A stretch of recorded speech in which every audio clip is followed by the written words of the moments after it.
Yo, what's going on, man? Welcome into the ChrisBeCappinn Show. Today is May the 6th. Trying to get everything set up, squared away. We got two games in the association for today, and then we got two games to recap as well. So let's jump into it for today. First up, we'll go to a recap. Ended up on Derek White. We talked about it yesterday. Stayed away from the side in the total, and glad I did. Boston missed, felt like 4,000 3-pointers last night. Probably should have got up and over their team total, but I stayed off of that. I kind of felt like I dodged a bullet.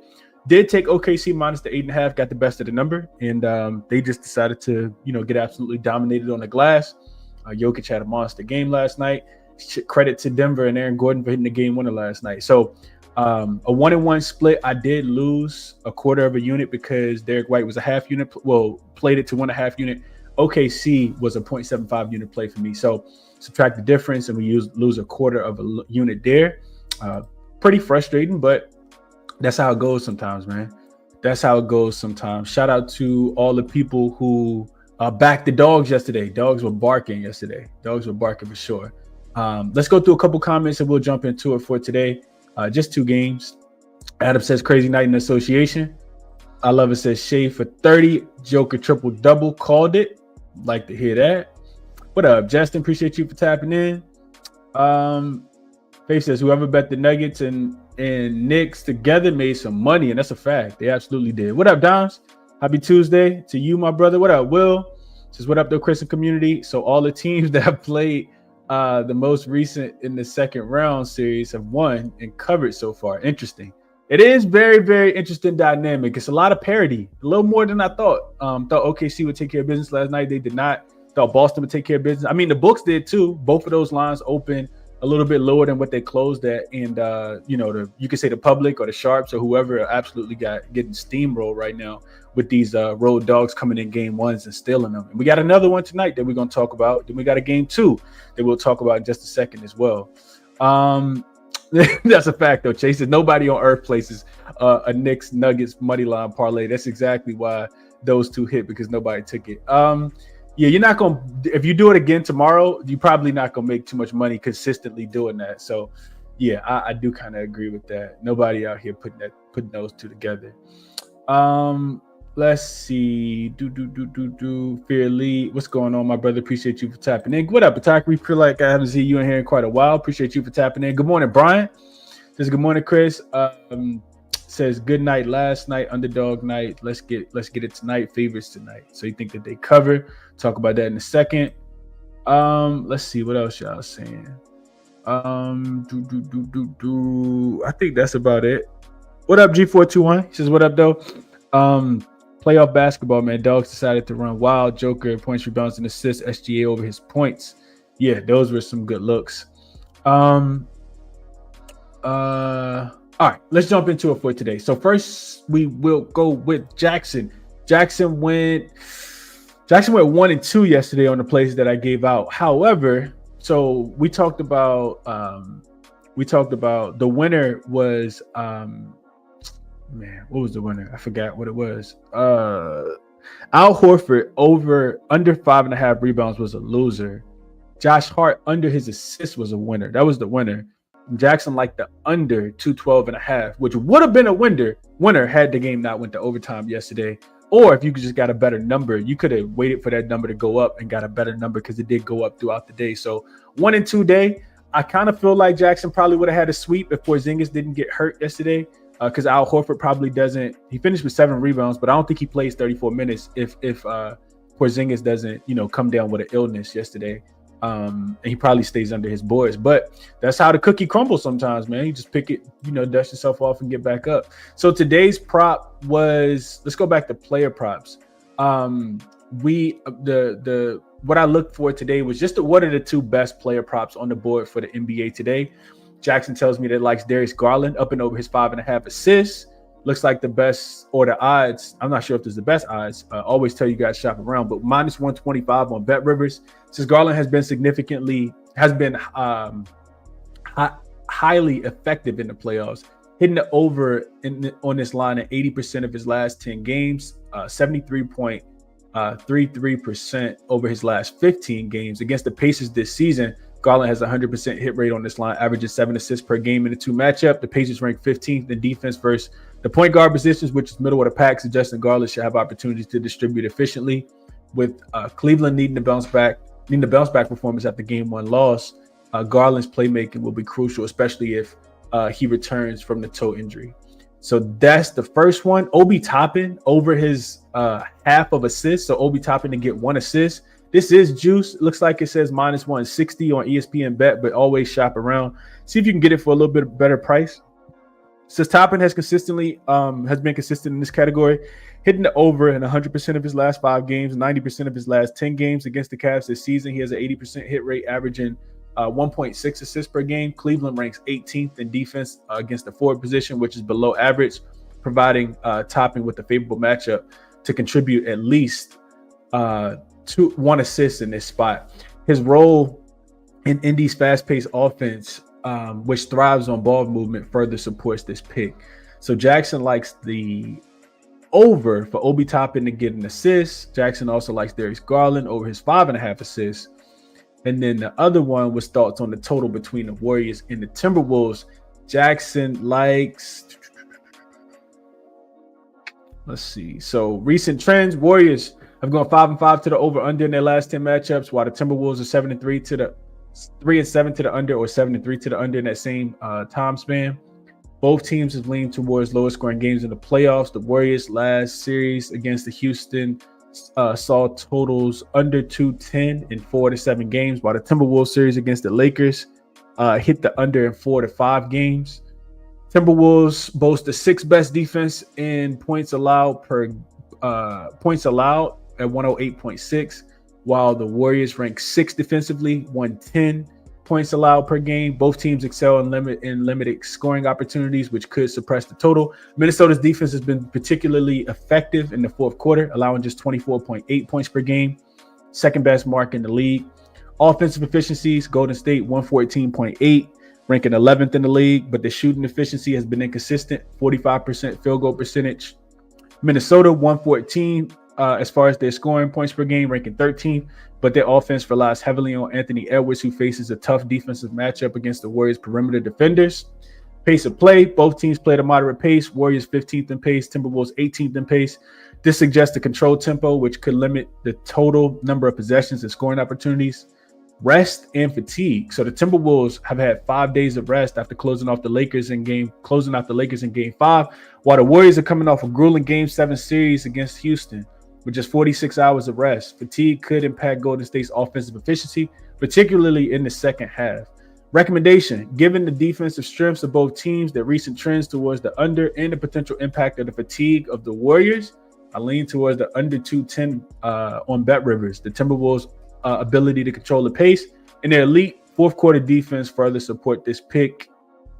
jaXon likes under between the Warriors and the Timberwolves tonight, under 210 it looks like. All right, so that is jaXon. Check out the link if you're interested in signing up below. There is a 50% promo code, promo code ChrisBeCappinn, 2 P's, 2 N's, to save you some time and some research, or just to kind of cross-reference your information with what jaXon likes. Let's jump into the 2 matchups for today. So first one is, and let me just make sure I got these lines updated. I think this is still 9. Yeah, this is still 9 now. And the total is still sitting at 229.5. So a couple interesting things about game 1 that kind of stood out to me. And I think, I'll talk about the trend in a second, but typically you just want to take the team that lost game 1 thinking that they'll bounce back in the next game. And that's what I was highly considering. I was like, the Pacers aren't going to lose. The Cavs aren't going to lose back-to-back games at the crib the way that they did. If we go back and we look at, what happened in game 1, I'm going to actually just share the screen so you guys can see this as well. We saw...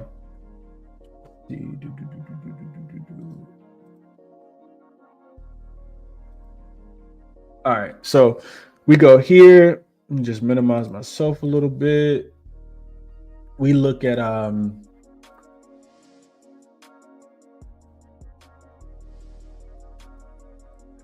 right, we go here. We look at team stats. Went through this yesterday. We look at team stats. I'm gonna zoom in a little bit just to make it a little bit easier for you guys to see, for people that are watching on a bigger screen. All right, so we look at these numbers, right? The Pacers shot the leather off the basketball. They shot 53% from the field. They shot 53% from the three-point line, hit 19 of their 36 threes. Meanwhile, the Cleveland Cavaliers only hit 9 of their 38 threes. And this was the big talking point of the game. I think it was like the first time, and I don't even know, I didn't write it down, but it was the first time in a really long time that the Cavs have only scored, have been held under 10 threes, 7% from the three-point line. Cavaliers were one of the top 5 three-point shooting teams in the NBA throughout the regular season. The rebounding battle, which, I mean, it looks like it was close, 17 to 40, 43 to 43. But when the game really mattered at the beginning of the game, the Pacers dominated the glass. I'm going to talk a little bit more about that in a second. You can see the Cavs were a +6 on the offensive glass. And the Pacers won this game, even though they turned the ball over 17 times. I don't think that that's going to happen again. They also gave up 22 points off of their turnovers. The Cavs can be a team that forces turnovers. Pacers typically do a pretty good job of protecting the basketball. And this is with the Cavs having scored 30, having a 32-point advantage in as far as points in the paint. So Indiana, when you go back and look at game one, Indiana set the tone early in the first quarter, 36-25. They shot 66%, and they held the Cavs to just 3 for 12 from the three-point line, 25%. Indiana also set the tone on the rebounds, like I was talking about. They won the battle on the glass, 10-7 in the first quarter. Tyrese Halliburton was excellent in the first quarter, 7 points, 3 assists in the first quarter. Nembhard was great in the first quarter. He had 5 points and 4 assists. Siakam also had 10 points. Indiana's bench also outplayed Cleveland's, outscoring them 10-6 in the first quarter. Then the second quarter comes along. Cleveland did win the second quarter, 33-28, but they still continue to struggle from the three-point line, shooting just 2 for 8. While Indiana stayed hot, shooting 52% from the field, 50% from the three-point line. By halftime, Indiana had made 9 of their 15 threes, 60%, and held Cleveland to just 5 for 20 from the three-point line, 25%. Then the third quarter starts, and Cleveland was a +4. They dominated the boards. They were a +9 in that spot, but they still couldn't buy a 3. They shot just 2 for 9 from the three-point line. Donovan Mitchell, while he was great for the full game, finished 0 for 4 from the three-point line in the third quarter. And fourth quarter came, Cleveland continued to struggle from the three-point line, shooting again 2 for 9 from the 3, leading to them being outscored 29-22. Pacers were a +8 on the boards in the fourth quarter. So the Cleveland Cavaliers did win the battle in the third quarter, in the fourth quarter, but they did not the second quarter and the third quarter as far as rebounding, but the ones that they needed, the first and the fourth, they were not. So a couple things here, right? Let's go back to a regular screen. I just wanted to pull that up and show you guys. So a couple things that jumped out to me here. First thing was the Pacers shooting the ball that well. I don't think the Pacers are going to shoot the ball that well. I just showed you guys they was pretty much hitting every single shot that they made. The Cavaliers, am I expecting a little bit of offensive regression here? Yes. Per NBA.com tracking, Cleveland took 11 threes that were wide open, that were considered wide open, which is 6 feet of space or more. They made just 3 of them. They shot 27% of wide open threes. I do think that that's going to improve. Cleveland took 27 shots that were considered wide open. I'm sorry. So these were wide open shots. Now I'm considered open, which is 4 to 6 feet of space. They made just 4 of those, 23.5%, and they took 10 tightly contested shots, which are 2 to 4 feet of space, contested threes, and they hit just 2 of those. So they shot 20%, 2 for 10 on those shots. I am expecting a little bit of regression. If we go back to the last series, the Pacers shot 40.5%. I'm sorry, the Bucks shot 40.5% through 5 games last series on wide open threes, making 7 of their 17 per game. Cleveland should be able to bounce back. However, the problem with that is, I don't know if you guys saw the injury report. The injury report in this game, and the more I'm like reading into it and I'm looking into it, the more serious it got. I do think that, even if, you see a couple of these guys out there today, I'm not 100% sure that they will be 100% or even close to it. So Donovan Mitchell is not 100%. He's not on an injury report, but he's not 100%. Darius Garland, of course, is dealing with that ankle injury. They may try to rush him back, but I'm not sure if he should be back. Evan Mobley has a sprained ankle, and they're saying that DeAndre Hunter has a they said that it was sprained, but they're saying it's more like dislocated hand injury. I just don't think. I know Cleveland got strength in numbers. I don't think it's enough for them to win by margin. I know you always typically take the home favorite to bounce back in this spot. I didn't. I bet the Indiana Pacers plus 9.5 yesterday. This line has come down to 9. If everybody plays for Cleveland, which can absolutely happen, I do think that there's a world where this goes back up to 10. And then I'm just sitting with a Pacers plus 9.5. I don't have the best of the number, but that's what I play. I bet Indiana plus 9.5, thinking that while yes, they will regress from the 3-point line, I like the Pacers 3-point defense. It has been really, really good throughout the whole season, and they match up really, really well against Cleveland. I think that even if they lose the game, I don't think it's going to be a blowout. I did bet the Pacers plus 9.5 yesterday. Let's see what you guys are thinking about this one, and we'll get over to the next. Also in my notes, I wrote, so number 1 seed specifically, which the Cavs are, that previously lost as a home favorite, win 78% of the time in their next game.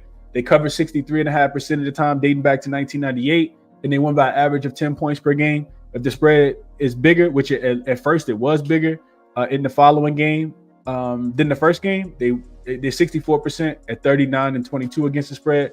Overall, in general, teams bounce back 134, 102, and 4 ATS, 56.8%. So that's saying that teams do bounce back in this spot. I think 10 points is too many, especially given the injuries. So let's see what you guys are thinking. I didn't even look into player props in this one, but the Halliburton double-double still seemed like it make a lot of sense here, in my opinion.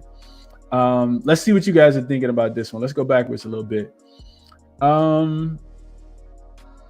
Oh, you definitely stole that one yesterday, Justin. I remember you saying, sorry, Miss Jackson. Woo, boy, you needed that, especially with Boston shooting so terrible from the 3-point line. Steven says, Evan Mobley double-double if he plays. Halliburton double-double cashed. I couldn't talk you off going back to Halliburton double-double here. Cavs honestly need to slow the pace, Steven says. So this is interesting, Steven, because when I'm looking into it yesterday, and I didn't talk about the total, but that's what I heard from the beat writers, right? If these guys are going to not be there, they are going to have to try to slow the pace down. The Pacers love to play fast. They will try to get Cleveland up and down the floor. The Cleveland Cavaliers, if they're not going to be 100%, they will need to slow the pace down. They absolutely will. So yeah, I do agree with that. Mitchell went 1 for 11 for 3, so I expect him to shoot a lot better tonight. Got to hit at least 4 of them. You think? I would say that they're going to be difficult looks. Not that the Cavs can't make difficult looks, but this is my problem with the Cavaliers, and to a certain extent with the Celtics as well, is when 3-point shots aren't falling, you got to be able to mix it up. And the Cavaliers, I kind of, this is why I have a futures bet on Boston to win the whole thing, because I feel like they're the better defensive team. I kind of feel like these teams just live and die by the 3-point shot. And, when you can mix it up like a Pacers team, like a Denver Nuggets team, you got something else to rely on when those 3-point shots aren't falling. That could be the difference in the game at times. Let's see. Nemhard 15 for Adam.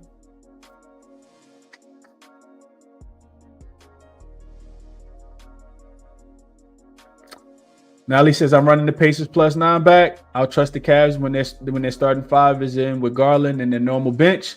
That's when I'll trust them ATS. But until then, I'm on the Pacers plus 9, maybe the under. I think it's hard for me to get the under, but I agree. I think it's Pacers plus 9 and under as well.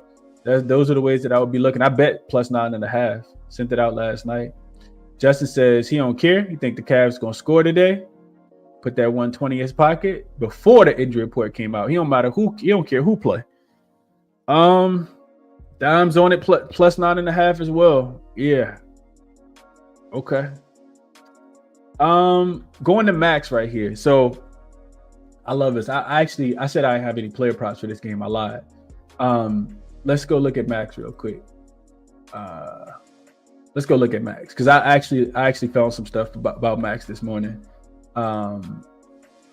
Let's go over to Outlier really quickly.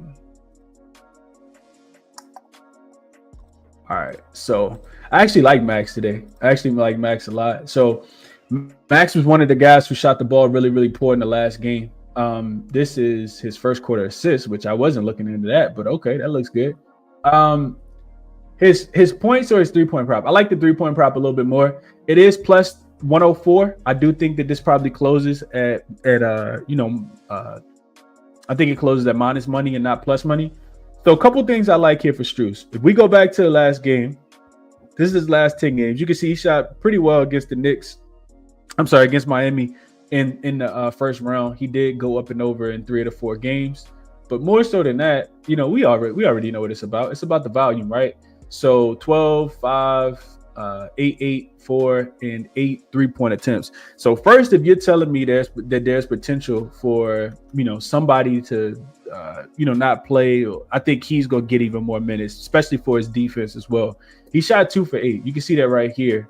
He shot 2 for 8 from the 3-point line. He was one of the guys that I think is gonna actually bounce back because of the 3-point shots that he's gonna get off the penetration and driving kicks from Donovan Mitchell and Darius Garland if he potentially returns. So he shot 2 for 8 from the 3-point line, but the minutes are going to be there, right? 30. You can see 32 minutes here, and he's over. If you just look at these shot attempts here, most of the time he's shooting at least 7 times per contest. You can see the last 3 he's had 8, 8, and 9. It's a 12-point shot attempt, 3-point shot attempt here. And I'm expecting increased volume just because DeAndre Hunter might not be, 100% if he does play. So with 7 threes or more, there's Max Strus has actually hit the over on 2.5 threes in 19 of his 24 games, which is 79%. I do like Strus to bounce back in this spot. I think his minutes are more secure, in my opinion, than a Sam Merrill, who, is also going to be out there shooting the ball a lot. So Strus up and over. Not going to pull this up right now just for time's sakes, but I couldn't talk anybody off. Ty Jerome under, especially if Donovan Mitchell, if Darius Garland comes back, I think there'll be less minutes for Ty Jerome. I think it's a sell high spot on Ty Jerome after going up and over a couple games in a row. 14.5 is a lot. He also shot the ball 20 times. I think, the shot attempts will come down as well. I think it's a sell high on Ty Jerome to go under his 14.5 points today as well. Let's see what else y'all saying about this one. Brian, what's up, Brian? He says, what up, Chris? I got to take the Pacers plus the points. Waiting on the Garland news. 9 is too many points. Cavs can win with not covering. I agree with that. Julio says Cavs by 15, so on the opposite side. Garland game time decision if he plays. Cavs first half. Nally says, yep, Pacers are ready and healthy. This can be a dangerous for a more consistent offensive team in the playoffs. Pacers could win outright, but 9 for sure. I like it. Dom says a dislocated thumb is not pleasant. Is not a pleasant event. Pleasant even for a 9 to 5 guy. That's a fact. It's a fact. Yeah. I just think I encourage you guys. I'm not gonna be able to get through all the comments. I encourage you guys to go through and check out the Cleveland Cavaliers beat writers, though. It's a lot of really good stuff. They're doing a really good job of covering the team, so I like it. G421 says, Chris, what's the look for Nembhard rebounds and assists? I'll write it down. G421. I actually didn't even look into Nembhard. I know he played really, really well. I'll look into it, but I'm not sure if I'll get there. I'll do the research, though. I'll definitely do the research. Hefe says he likes it. Nembhard points and assists at 17.5. Okay.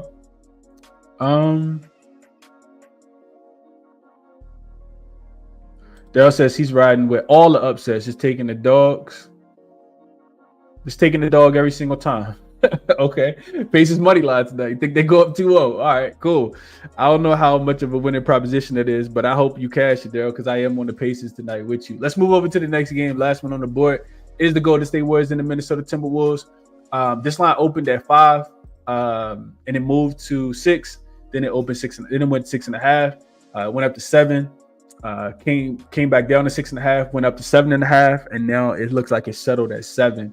Total has been all over the place. Open 207.5, went up to 208.5, 209. It started to touch 209.5 is what it looks like it's settled at. So a lot of money coming in on the over in this game. Not gonna lie to you guys, this one I kind of feel like is a wait and see type series for me. I'm just so interested to see what happens. Like, what does Chris Finch do as far as slowing down Steph Curry?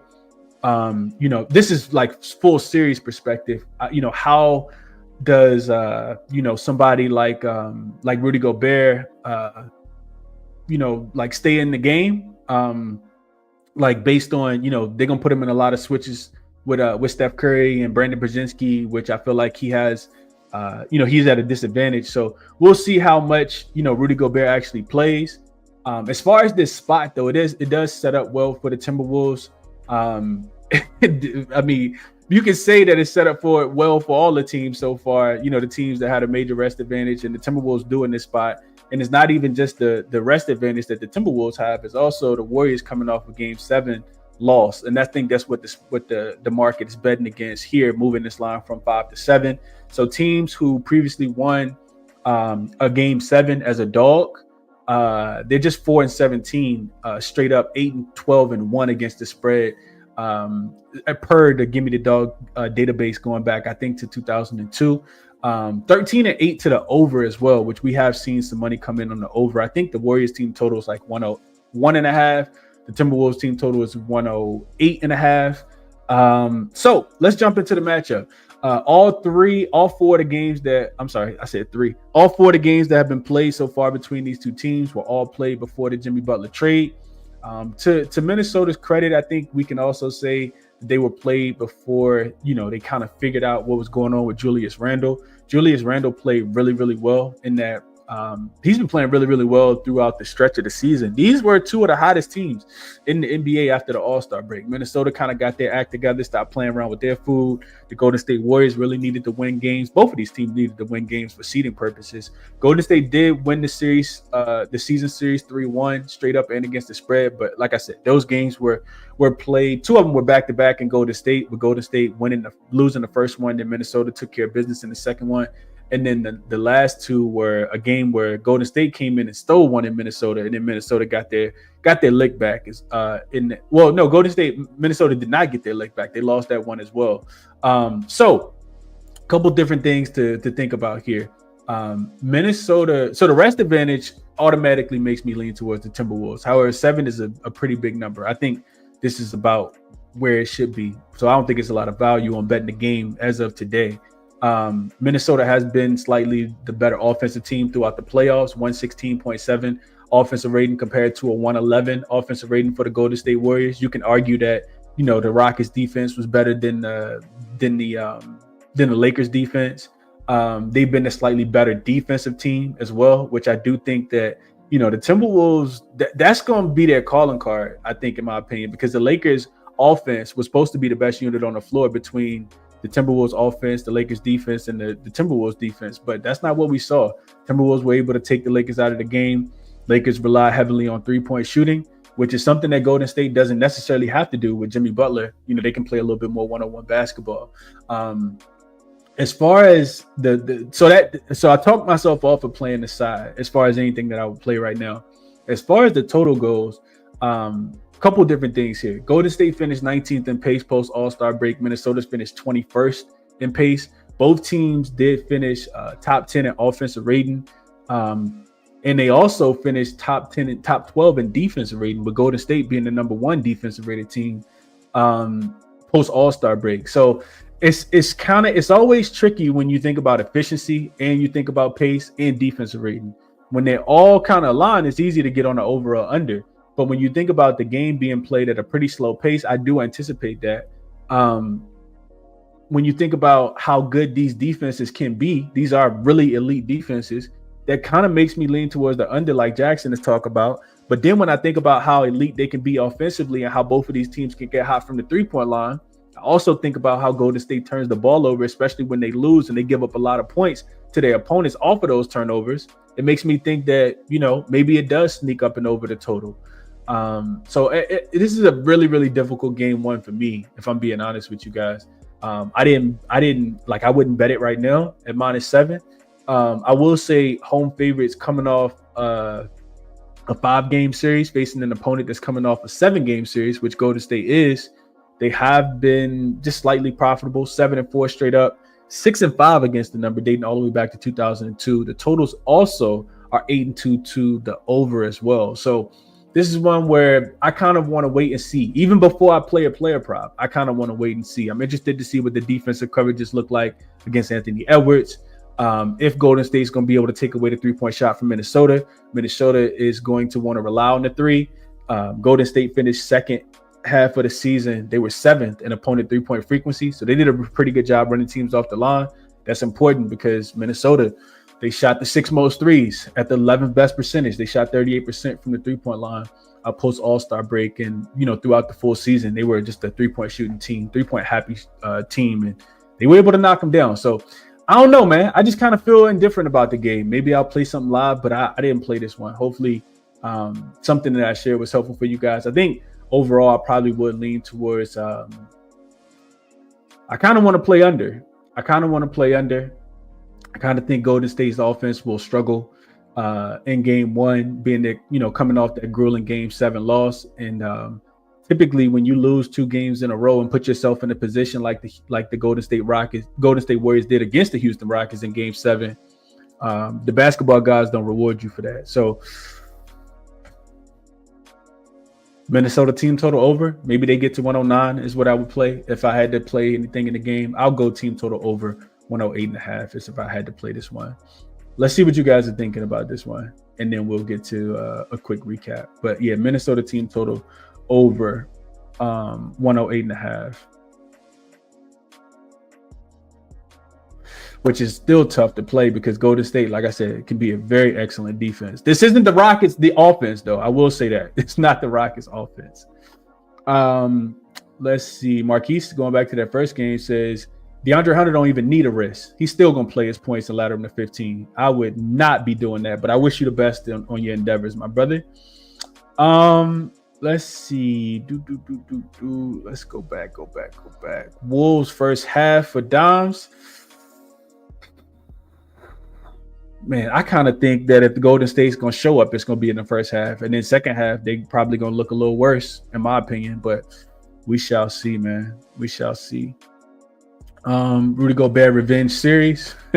What's up, Cam? Hope all is well with you, bro. Natalie says Timberwolves at home is faves. T-Wolves is underdogs. Money. With that said, Warriors +7. All game 1s went to underdogs following the trend. Plus, the Timberwolves haven't won at home in the playoffs. They have won at home in the playoffs. They beat the Lakers in game number 3. They beat them in game number 4, too. The Lakers only won 1 game. I'm like, what? Yeah, they have won at home. Yeah, I'm not following those trends, man. I think each game is its own specific game. But, yeah, I'll take the +9. But I think each game is its own specific game. That's my thoughts, though. What up, Tariq says just hopped on for a second. I'm hoping to live bet the Pacers for a high spread if the Cavs come out in the first quarter or first half. Okay.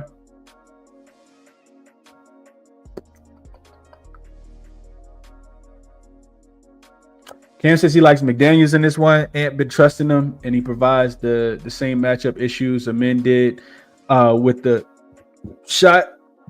Clear did, but with the shot. So cleared the 13.5 line whenever he stayed out of foul trouble.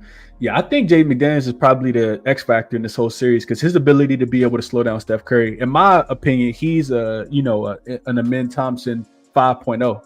He can shoot the ball. He's a little bit, has a little bit longer wingspan. Plays better defense in my opinion. Just a more veteran. So, I mean, he's supposed to be a better version. But, yeah, Jaden, I don't know. I feel like he always gets overlooked. I like Jaden McDaniels a lot. I don't know if it's going to be his offense, but I think he's the X factor for being able to slow down Steph Curry. I'm interested to see if they box and one Steph as well.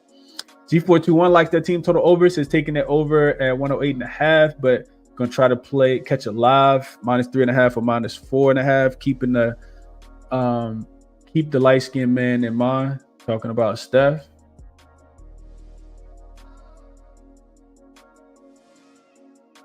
Curry going for 50, Daryl says.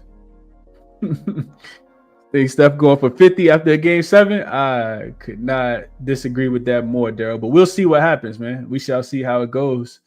Justin says, I want to bet 209.5, but haven't gotten there yet. I kind of want to take over too. I think Golden State will be able to get to 102 points. I kind of felt this way about the Knicks yesterday. I was like, team total 109, 101.5 seems pretty low. They ended up scoring 108 yesterday.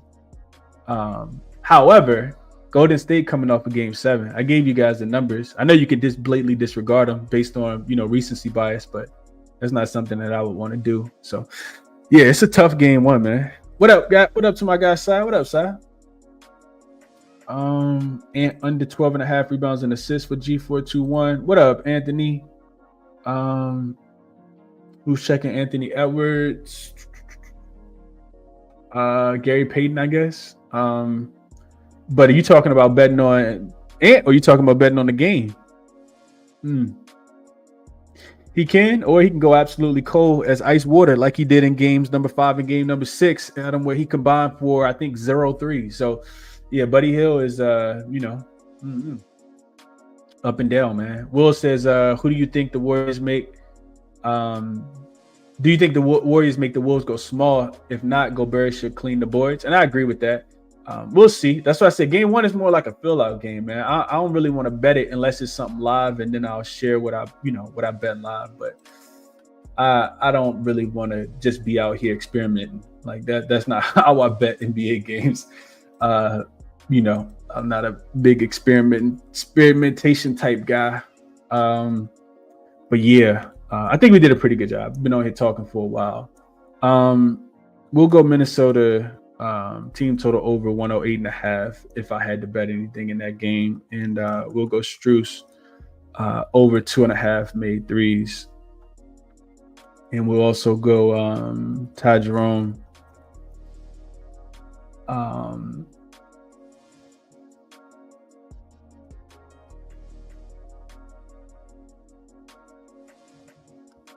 Ty Jerome under 14.5 points. Yeah, let's get into a quick recap. I think we did a pretty good job here. Did a pretty good job on both games. So just recapping it all. Only one bet for me so far, Pacers plus 9.5. I gave you guys the insight on Ty Jerome, the insight on Max Strus. I haven't pulled the trigger on those. And Minnesota team total, I think that they can get to 108.5 if I had to bet today's game. That's what I would bet on. I think that they do turn. I think Golden State turns the ball over. Minnesota will be able to get out and run the transition. Yeah, for the full series, I like Golden State matchup defensively against the Timberwolves. But for this game specifically, I think that Minnesota will be able to score. So, yeah, as always, if you want the plays that I make when I do make them, use that link in the description. I'll send you an email. It'll send you an email as soon as I make the plays and send them out. That'll be the show for today. Check the resources out. jaXon, Outlier, Moneyballer, OddsJam. And there's also a link in the description if you're interested in, needing a sports book. Check that link out. If you sign up using that link, it does help the show out a lot. So appreciate you all in advance for that. And that'll be the show for today, man. Best of luck on whatever it is that you guys are playing. I will catch you guys in the next one, man. Y'all enjoy your Tuesday. Bye.